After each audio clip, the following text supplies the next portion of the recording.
You are a Christian, aren't you, son? Yes, sir. So, you believe in God. Absolutely, sir. Is God good? Sure. Is God all-powerful? Yes. My brother died of cancer even though he prayed to God to heal him. Most of us would attempt to help others who are ill. But God didn't. How is this God good then? You can't answer, can you? Let's start again, young fella.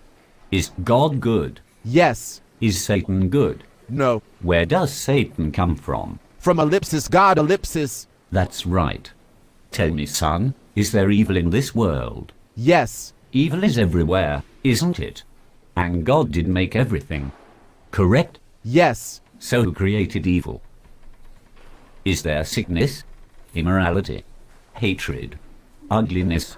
All these terrible things exist in the world, don't they? Yes, sir. So, who created them?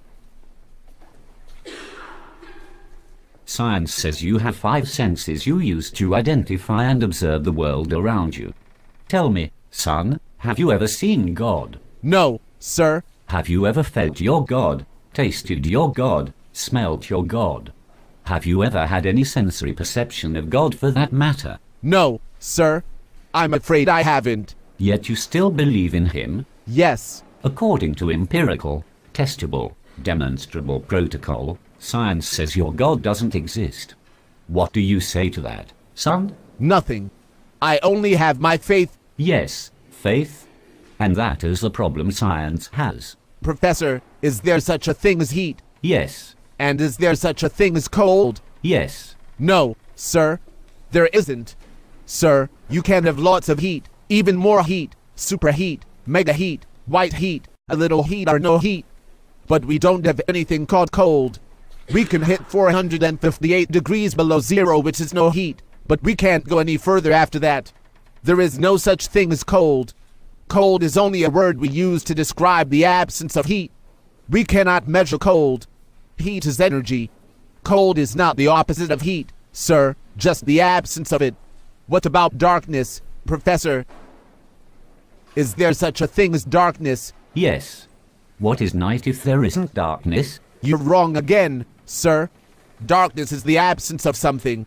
You can have low light, normal light, bright light, flashing light. But if you have no light constantly, you have nothing, and it's called darkness, isn't it? In reality, darkness isn't. If it is, well, you would be able to make darkness darker, wouldn't you? So what is the point you are making, young man? Sir, my point is your philosophical premise is flawed. Flawed? Can you explain how? Sir, that you are working on the premise of duality.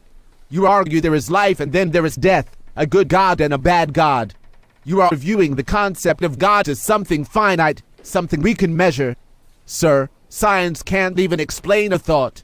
It uses electricity and magnetism, but has never seen, much less fully understood either one. To view death as the opposite of life is to be ignorant of the fact that death cannot exist as a substantive thing. Death is not the opposite of life, just the absence of it. Now tell me, Professor, do you teach your students that they evolved from a monkey? If you are referring to the natural evolutionary process, yes, of course, I do. Have you ever observed evolution with your own eyes, sir? Since no one has ever observed the process of evolution at work and cannot even prove that this process is an ongoing endeavor, are you not teaching your opinion, sir? Are you not a scientist but a preacher? Is there anyone in the class who has ever seen the professor's brain? Is there anyone here who has ever heard the professor's brain, felt it, touched or smelled it? No one appears to have done so. So, according to the established rules of empirical, stable, demonstrable protocol, science says that you have no brain, sir. With all due respect, sir, how do we then trust your lectures, sir? Professor, I guess you will have to take them on faith, son. That is it, sir, ellipsis, exactly. The link between man and God is faith. That is all that keeps things alive and moving. Peace. I believe you have enjoyed the conversation. And if so, you'll probably want your friends/colleagues to enjoy the same, won't you? Forward this to increase their knowledge, ellipsis, or faith. By the way, that student was Einstein. You are a Christian, aren't you, son? Yes, sir.